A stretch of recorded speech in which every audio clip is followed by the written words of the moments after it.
10일 이후 경북 동해안 지역에 코로나19 연쇄 감염이 잇따르는 가운데 오늘도 포항과 경주에서 3명의 확진자가 발생했습니다. 영덕, 울진, 울릉에 이어 포항시와 경주시도 태풍 피해에 따라 특별 재난 지역으로 추가 지정됐습니다. 여러분 안녕하십니까? 포항 MBC 뉴스입니다. 지난 10일부터 포항과 경주를 포함한 경북 동해안 지역에서 코로나19 확진 환자가 매일 쏟아지고 있습니다. 특히 기저질환이 있는 고령의 환자가 속출하고 종합병원과 요양병원, 장례식장 등 다중이용시설에서 연쇄 감염이 확산되고 있는데요.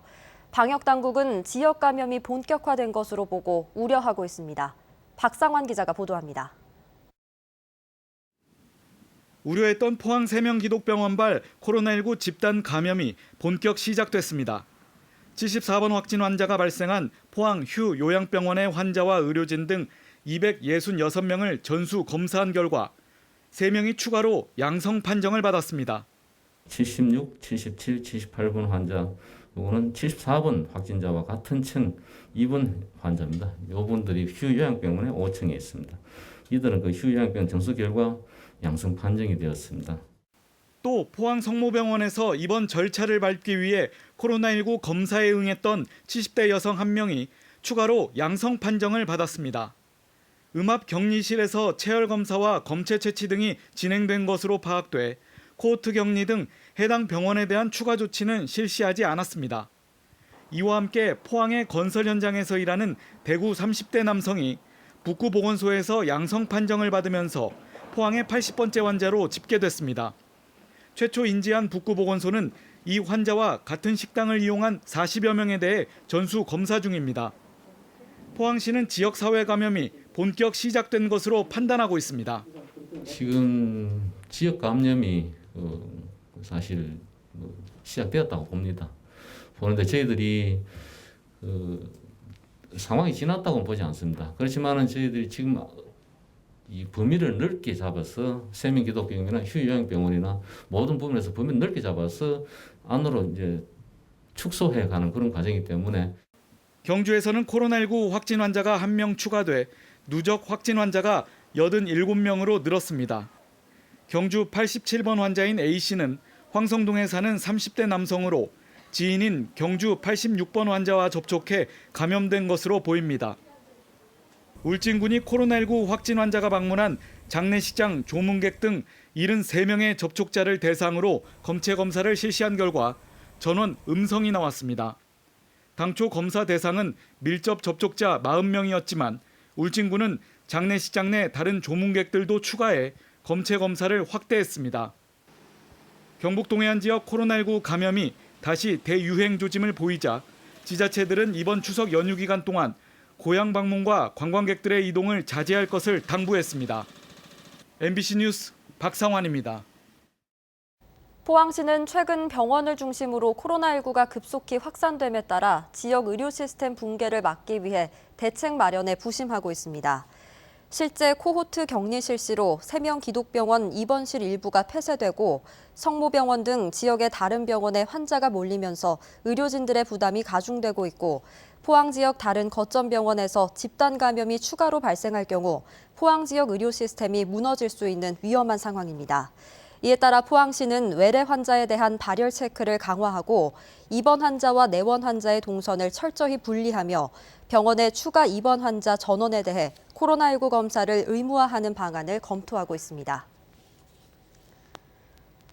올 들어 코로나 사태로 타격을 입었던 경주 관광 경기가 지난달까지 회복되는가 싶더니 이달 들어 지역 감염이 재확산되면서 다시 곤두박질 치고 있습니다. 추석 연휴의 숙박 예약률도 절반에 못 미치면서 연중 최대 관광 성수기인 다음 달도 장담할 수 없는 상황입니다. 한기민 기자가 취재했습니다. 경주의 대표 관광지로 자리 잡은 황리단길. 이달 들어 지역에서도 코로나19가 확산되면서 관광객들의 발길이 눈에 띄게 줄었습니다. 젊은 층 개별 관광객들이 많이 찾는 곳이라 코로나 사태의 영향을 상대적으로 덜 받는데도 불구하고 분위기는 크게 위축됐습니다.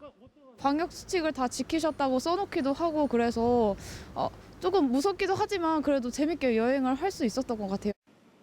올해 초 시작된 코로나 사태로 줄어들던 관광객이 지난달엔 거의 회복되면서 다시 기대를 걸었던 상인들은 실망감을 감추지 못합니다. 제일 심해 코로나 했을 때 관광이 좀 줄었을 때보다 2차 때가 지금 거기에 한 70% 80%가 데미지가 더 큰 상태입니다 지금. 그래서 관광이 주니까 그만큼 매출도 타격을 입고. 실제로 지난해와 비교한 경주 주요 지점의 관광객 증가율은 지난 3월 19%까지 폭락했다가 점점 늘어 지난달에는 98%까지 회복됐지만 이달 들어서는 50% 이하로 다시 뚝 떨어졌습니다. 더 큰 문제는 연중 최대 관광 성수기인 다음 달입니다. 보문단지 등 9개 주요 관광 숙박업소의 추석 연휴 닷새간 객실 예약률은 절반도 안 되는 평균 47%로 지난해 74%에 훨씬 못 미칩니다. 해마다 이맘때면 관광객 유치에 적극적이었던 행정당국도 관광시설 방역에만 힘쓸 뿐 손을 놓을 수밖에 없는 처지입니다. 이 총리님께서도 뭐 고향 방문 자제를 하는 그런 그 말씀을 하시고 하는데 관광객을 뭐 공무원 입장에서 관광객 유치하기도 그렇다고 오지 말라고도 하기도 그렇고. 코로나19 지역 감염이 계속되면서 추석 대목 경기까지 타격을 받는 건 아닌지 관광업계의 고민이 깊어지고 있습니다. MBC 뉴스 한기민입니다. 영덕의 문화관광 활성화를 전문적이고 체계적으로 추진할 영덕문화관광재단이 출범했습니다. 경북 도내에선 6번째인데 앞으로 각종 축제를 개최하고 문화시설 운영도 맡게 됩니다. 임재국 기자가 보도합니다. 영덕문화관광재단이 공식적으로 출범했습니다. 지난 2018년 기본 계획을 세운 지 2년 만이며 경북 도내 시군 중에선 6번째입니다. 영덕문화관광재단은 경북 대종 타종식과 해맞이 축제, 대게축제 등 주요 축제를 기획하고 개최합니다. 내년부터는 현재 2개 팀에서 조직과 인력을 확대해 예주문화예술회관의 운영을 맡게 됩니다. 출범에 앞서 재단은 영덕군과 공공미술 프로젝트인 우리 동네 미술 사업도 추진하고 있습니다. 대게축제를 비롯한 축제의 혁신들, 그리고 예술문화예술회관의 어떤 전문적인 운영, 그리고 법정문화도시 사업들을 추진하게 되고, 그리고 우리 국민들의 일상적인 문화예술 향유 활성화를 위해서 좀 더 체계적이고 전문적이고 효율적으로. 영덕군은 문화관광재단 출범을 계기로 문화예술과 관광 분야의 기반 구축과 함께 지역관광 활성화를 기대하고 있습니다. 영덕이 가지고 있는 정치적 가치 위에서 영덕의 사람, 또 그리고 자연, 이것들이 잘 조화롭게 발전될 수 있도록 영덕문화관광재단이 그 역할을 수행하도록 하겠습니다. 작은 규모로 출범한 영덕문화관광재단이 지역의 차별화된 문화관광 정책을 추진하기 위해선 주민 참여 확대와 영덕군의 지속적인 예산 지원 등이 필요해 보입니다. MBC 뉴스 임재욱입니다. 정부는 9호 태풍 마이삭과 10호 태풍 하이선으로 큰 피해를 입은 포항시와 경주시를 포함한 5개 시군과 청송군 청송읍을 비롯한 19개 읍면동을 특별 재난지역으로 추가 선포했습니다. 이에 따라 해당 지역은 피해 복구비 중 지방비로 부담해야 하는 비용 일부를 국고에서 지원받을 수 있게 됐습니다. 정부는 앞서 태풍 피해를 본 영덕과 울진, 울릉 지역을 지난 15일 특별 재난지역으로 지정한 바 있습니다. 태풍 피해로 통행이 제한되고 있는 울릉도 일주도로가 빠르면 다음 주부터 임시 개통될 것으로 보입니다. 울릉군은 태풍으로 파손된 일주도로 14곳에 대해 대부분 응급 복구를 마쳤고 피해가 가장 컸던 남양에서 통구미 구간에 대해 추석 전까지 임시 복구 작업을 마무리할 예정입니다. 울릉군은 최근 오징어 어획량이 늘고 있지만 통행 제한으로 어려움이 크다며 도로 복구에 모든 행정력을 집중하고 있다고 밝혔습니다. 지역민들의 목소리를 대변하는 지역방송의 역할과 책임은 막중한데요. 급변하는 미디어 환경에 존립 위기를 겪고 있습니다. 최소한의 공익성을 보장하기 위한 지원은 여전히 미미한 수준이어서 방송통신발전기금 운용 개편을 위한 논의회장이 마련됐습니다. 허현우 기자입니다. 세월 속에 잊혀진 지역만의 아픔을 드러내는가 하면 지역민들의 여론 지형을 살피며 지역성에 대한 질문을 던지기도 합니다. 재난 상황을 발빠르게 전하고 사회적 약자의 목소리를 듣는 등 지역 방송은 여전히 크나큰 책임을 짊어지고 있지만 방송 플랫폼 다양화로 경영 악화가 이어지면서 그 어느 때보다도 큰 위기를 겪고 있습니다. 지역에서 다양한 목소리를 담고 그것을 보존하고 이어나가야 될 역할과 기능은 여전히 지역 방송사의 일정 부분은 있다라고 생각을 하고 있고, 방송통신진흥을 위해 설립된 방송통신발전기금으로 지역방송 39개사가 지원받는 돈은 한 해 40억여 원. 방송사당 1억 원 남짓인데 1조 2천억여 원이 넘어가는 기금 규모를 볼 때 턱없이 적습니다. 반면 관할 부처도 아닌 문체부 산하 방송에는 420억 원 규모의 예산이 들어가고 있는 등 용도 재편이 시급하다는 지적입니다. 방송 쪽에 공익적 사업을 위해서 쓰여져야 하는데 지금 현재에는 방송 쪽보다는 통신 쪽에 가깝게 기금이 많이 활용되고 있는 것으로 보여집니다. 토론회에 참석한 패널들은 인터넷 포털사와 다수의 방송 채널을 보유한 CJ와 같은 MPP로 기금 징수를 확대해야 한다는 데에도 의견을 모았습니다. 공공재 이용이나 독점적 사업권에 대해 징수한다는 개념이 더 이상 맞지 않는 만큼 시장 점유율 상황을 고려한 징수 기준 개편이 필요하다는 겁니다. 필요성에 대해서 공감대가 형성이 잘 안 됐던 것 같아요. 저희가 좀 설득을 해서라도 함께 방송발전 기금이 아니라 이제는 정말 미디어 기금 자체로 좀 넘어가는 단계까지 같이 함께 설계를 해 나갈 예정입니다. 미디어 환경의 급격한 변화 속에 공익적 역할을 다할 수 있도록 기금 운용 방식의 전향적인 개선이 절실합니다. MBC 뉴스 허연호입니다. 경북 동해안에서 동풍이 점차 강해지면서 내일도 강한 바람과 함께 비가 내리겠습니다.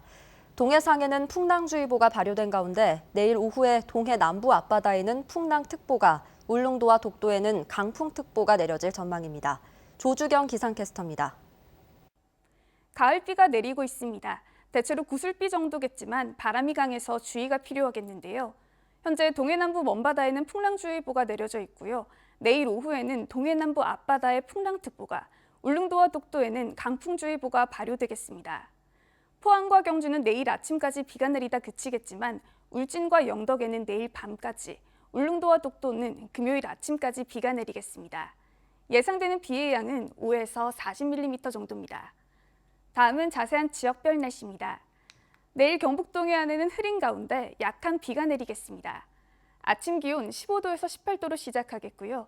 한낮에는 경북 동해안 전 지역에서 22도를 보이면서 오늘과 비슷한 기온 보이겠습니다. 울릉도와 독도는 내일 아침부터 비가 내리기 시작하겠습니다. 아침 기온 울릉도 17도, 독도 20도고요.